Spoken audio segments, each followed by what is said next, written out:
A surprise appearance. Surprise. Yes, the surprise no one asked for. Meghan joined Harry at the 1805 Live event in Santa Barbara County, the Kevin Costner event that he does every year, which is an annual benefit supporting local first responders. And everybody online says that Meghan was wearing a weird duffel bag as a dress. But let's take a look at this. Okay, the first thing I notice is that it is unbuttoned way too far. Okay, if you see where her bust line is, the button that is at her bust line is open, which means the first button that's buttoned is fully below her bust line. That is unnecessary, especially in this setting and somebody small chested. It just looks a little try hard, a little desperate for attention, and just a little bizarre seeing somebody have their shirt completely unbuttoned till below the bust line. Feels like you're really desperate for attention. That's crazy. I will say, I think that her hair looks quite nice for this. She has a side part, you guys. We've talked about this a lot with Meghan Markle. Side parts look better on her face shape and whatnot, than center parts do. So, that's good. That's a positive here. We can start with a positive. So, as you can see from the side, this just looks a little too voluminous for her in comparison to the bare arms. I feel if this had sleeves that came down like maybe almost to the elbow or just normal short sleeves, it would have helped add a little balance to where from the side it doesn't look like it's got too much volume. It just looks a little frumpy, almost like it's one size too big. But you know what I bet happened? Because Meghan Markle has broader shoulders and lacks a well-defined waist. She has to order one size up in order for it to fit across her torso and her shoulders. And then that can make it look too voluminous for her hips, like way too voluminous. And if you've followed this channel for some time and seen some fashion editions, then you know that Meghan Markle benefits from some degree of volume in her skirts or dresses and in her trousers. Not huge GMPs, but like straight leg rather than skinny or humongous. She needs just a little bit of volume in there because she does have long, lanky, thin limbs. It helps bring a little balance when it's not too tight or too slim fit, especially with like a skirt or a dress. But this just looks a little awkwardly out of place, probably because it had to be one size bigger to fit across here. So then you already had extra volume here, and then the dress construction itself had a little bit more full of a skirt. So then it ended up being kind of like the skirt's 2 times too big, and the top is just the right size. So a tailor could have fixed this and just taken out a little bit of the volume in the skirt if she would have just had it tailored. The unfortunate truth with clothing is that a lot of us don't fit off the rack sizes perfectly. Most of us. Very few people will just be able to throw something on straight off the rack and have it fit them perfectly like a glove every single time. Now, you might get a garment every now and then that fits perfectly and doesn't need to be tailored. But in general, most clothing should ideally have an adjustment from a tailor to fit you perfectly. And this is not necessary for most of us and for most of our day-to-day looks, but if you're going to get like a few pieces to be your staples in your wardrobe that are going to make up the majority of your wardrobe, it's totally worth it to have them tailored so that those few items, like for example, suit jackets, suit pants, or trousers, if you have an expensive like pair of jeans, get them tailored so they fit you perfectly. If you buy a nicer dress for a special occasion, or you buy a few dresses to have for your workwear, get them tailored. It'll make all the difference. And that's all Meghan needs to do is have these things tailored. But the fact that we have a big collar, it's a little bit of a halter sleeveless, meaning it comes in. Regular sleeveless just doesn't have a sleeve, but the fabric comes all the way to the tip of the shoulder. You see here, Meghan likes those that are more halter style, where the armhole comes in and has more of the shoulder exposed. This, of course, is just going to widen her shoulder line. In this particular instance, because the skirt is fuller, it's okay. It's balanced a little bit. But because this dress has a big collar and heavy buttons, it would have been better to have her hair back in a ponytail or an updo of some kind, so it doesn't look so cluttered and clunky right here and heavy. It looks like Meghan also has this same dress in white and then a polka dot version of the dress. That's a little excessive, isn't it? 3 of the same one, all 3 ill-fitting. Another thing Meghan could have done to make this look a little bit better would have been to either skip the belt or have it tie in the back instead. It still isn't a perfect solution for someone like Meghan. Having a tie on the back wouldn't necessarily look great either. It might even look a little silly. But she could have done a simple, less voluminous knot rather than a bow, or had it on the back, placed on the back, because it just adds a lot of bulk and visual weight right here to her belly, and it's placed so high. Because she unbuttoned it so far and she has that short torso, it looks like this belt is immediately below her boobs, which looks silly. It looks dorky. This was a crazy choice of outfit. I don't really like the pumps that she paired with it either. I wish she would have just gone for like some navy or some darker pumps. That would have been better. But overall, I feel like this was slightly overdressed. If you remember the pictures from last year, Kevin's just wearing a plain button-up. This lady looks like she's wearing a very cheap dress that's very inexpensive. Meghan and Harry look a little bit overdressed. Harry not quite as much, but Meghan particularly overdressed and wearing it in the most ridiculous of fashion. As I've said before, a lot of times with Meghan and with people in general, it's not the clothing item itself that's the problem. It's the way it's worn and whether or not it's a good match for your body. And this clearly wasn't a good match for hers. But let's finish on a high note and take a look at some of Catherine the Princess of Wales's fashions recently. We haven't had a chance to look at her state visit outfit. The state dinner was amazing. Just the most ethereal, gorgeous option. But let's start with the Duchess of Kent's funeral mass. Catherine chose to rewear some pieces that we have seen before, which can be a really smart move, especially for something like a funeral. It takes the attention off the wardrobe because it's something that you've seen before. So anytime there's an event where Catherine really wants the focus to not be on her outfit, or she finds the event to be something really important, she often rewears something.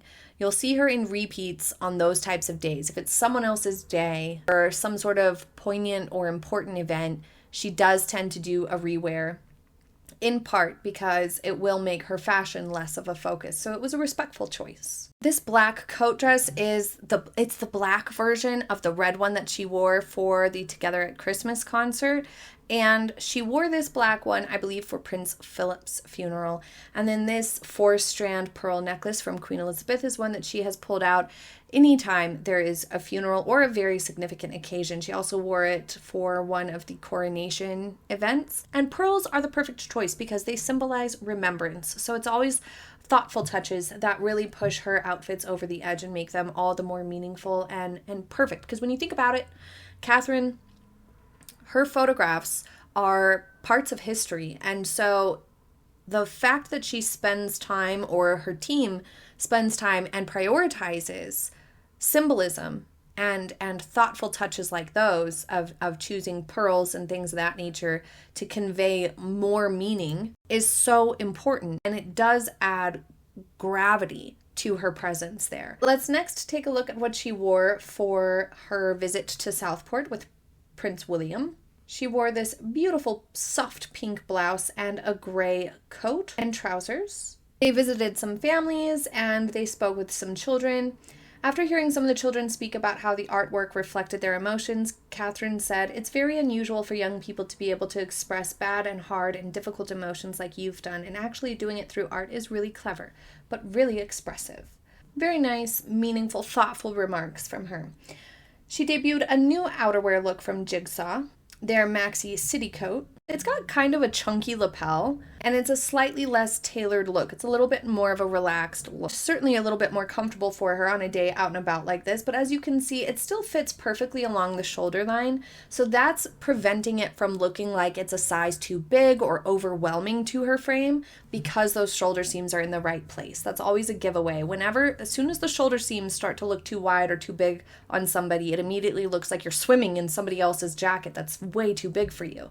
Also, the sleeve length is also sometimes an important clue as well, but this looks perfect for her. And here she is once again doing a repeat, because remember, the focus of this visit is the Southport tragedy, so re-wearing an item is a great way to signal that the focus shouldn't be on what you're wearing here. This is where her hair color change was first noticed, I believe, which I have a video out about her hair color, the truth about Catherine's hair.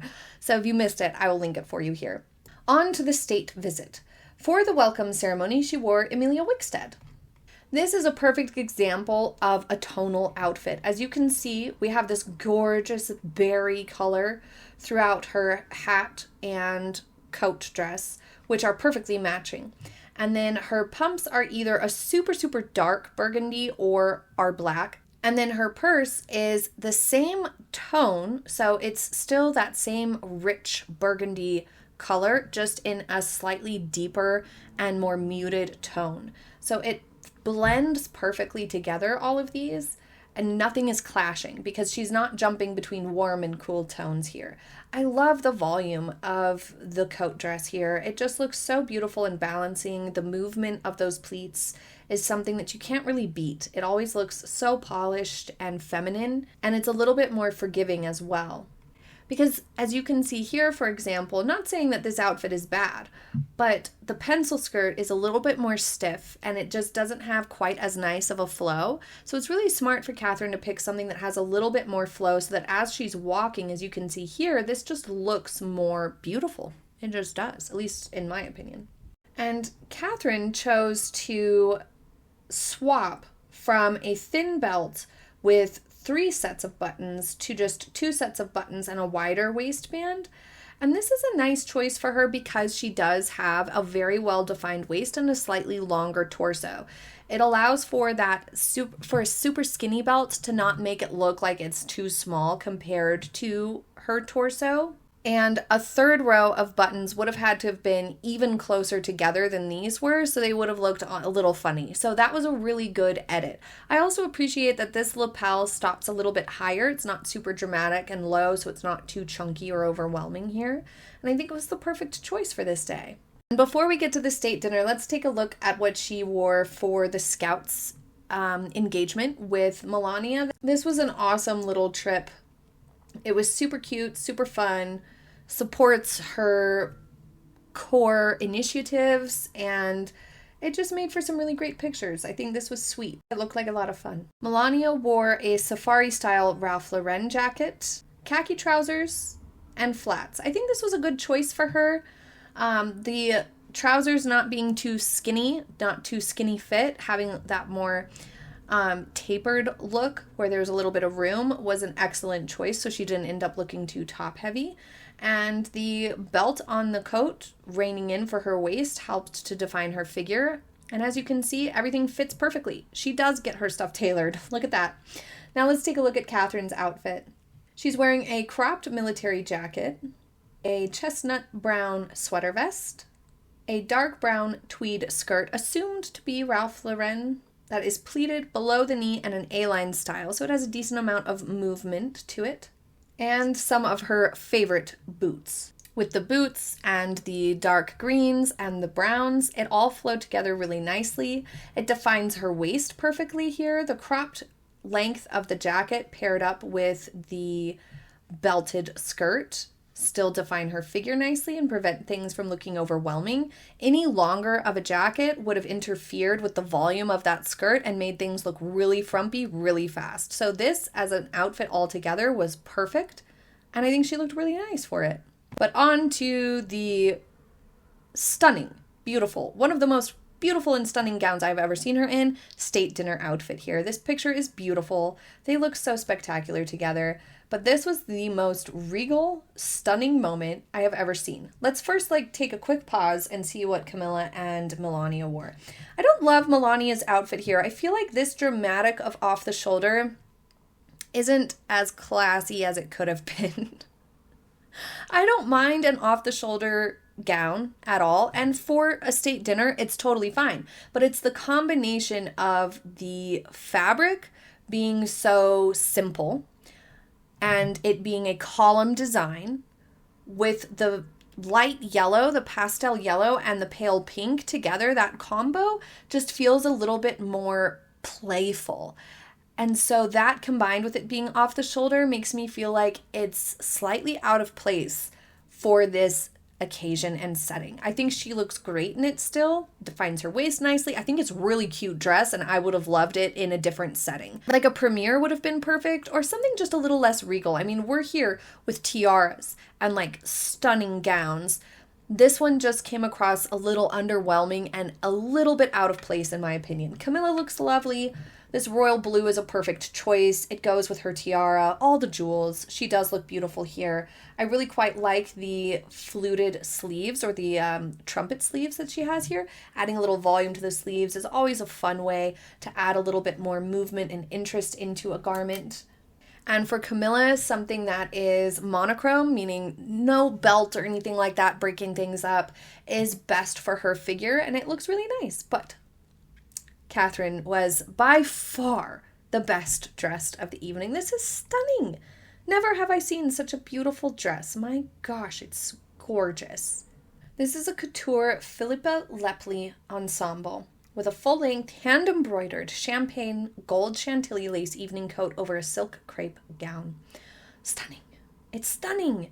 Oh, you guys, we'll be able to see this coat over a different dress at some point, I bet. It's called the Darling Coat, and it has hand-embroidered roses with couched gold cording accented with French knots, satin-stitched blooms, and slightly puffed shoulders, but not too much, which is smart because if you do too much shoulder added on for Catherine, it can throw her out of balance a little bit. So this was just perfect in every way. The hair is perfect. The makeup is perfect. The tiara and the jewels are perfect. I can't say enough good things. This is fitted to her perfectly as well. As you can see, the sleeves, they don't have a bunch of bunching and room and wrinkling and puckering going on the way Meghan did when she had a sheer dress at the Lion King premiere. It looked like she was bulging out of it. This is how you do it right. You can't say enough good things about it. It is absolutely spectacular and stunning. I hope you enjoyed today's fashion edition, and I hope you have a happy day. I'll see you next time. Bye!